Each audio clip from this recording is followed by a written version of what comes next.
Hi everybody, I am so excited to share my testimony with you guys about how suicidal ideation started for me, but also how I got set free from it.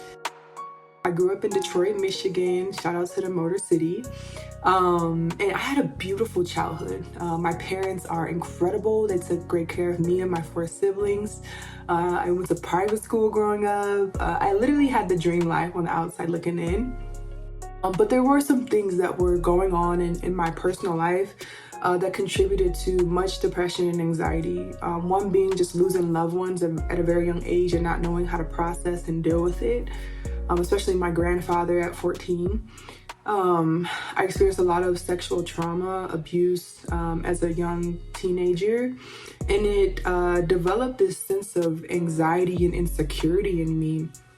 And that's when self-harm began. Whether it was me cutting my hair or cutting myself or hitting myself or just thinking suicidal thoughts. And then it got way worse when I went to college and was away from home, where I actually had 2 very crazy suicidal attempts that I should have died from. One being an overdose of over 11,000 milligrams of medication, and another being me attempting to drive my sister's car into walls. And I ended up in a emergency psych ward in San Francisco, and by the grace of God, I was released the next day because of my mom, just constantly calling them to get me out. But it was that summer where I realized something really has to change. Not too much longer after that, someone actually reached out to me to do this Bible study series over in the Bay Area. I'm now in Denver, by the way. And I was like, wow, this is perfect timing. If only you knew, last week I was driving a car around trying to kill myself. And I knew it was by God. And I asked myself, why do I keep struggling with this? What do I need to do to be free from this? And then literally through those Bible studies, God answered me. And I realized that the missing key was obedience. I was reading the Bible, I was going to church, I looked like a church girl, I had the part, right? But it was genuinely because I was in chains, because I was not actually obeying the word of God, right? James 1:22-25, it talks about how when we look into the law and we obey it, we'll find ourselves blessed. The word blessed actually means superlatively happy, which is the opposite of depression.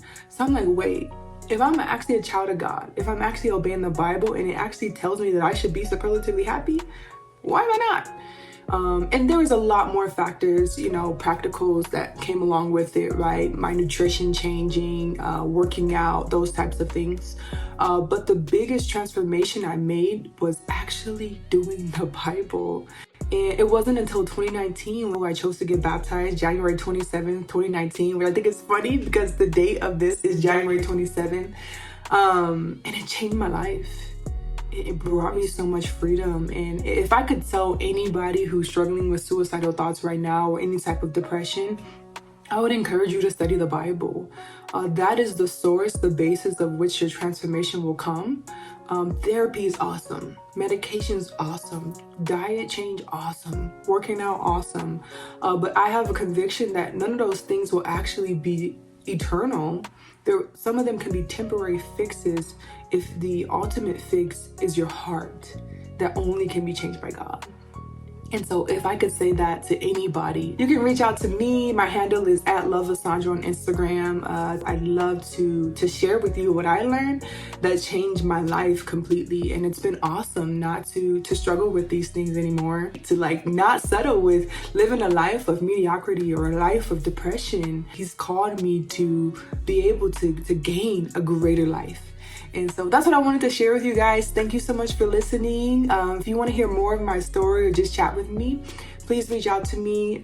You can find me on Instagram again @loveasaundra or Facebook Asaundra Dalton. I'm not perfect by any means, but I do serve a perfect God that can do anything. And I'm just super grateful that He allowed me to be a go-getter, right? He's called me to be a go-getter.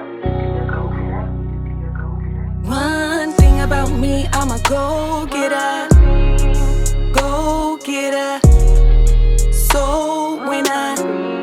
I'm a go-getter. About my God, about my God.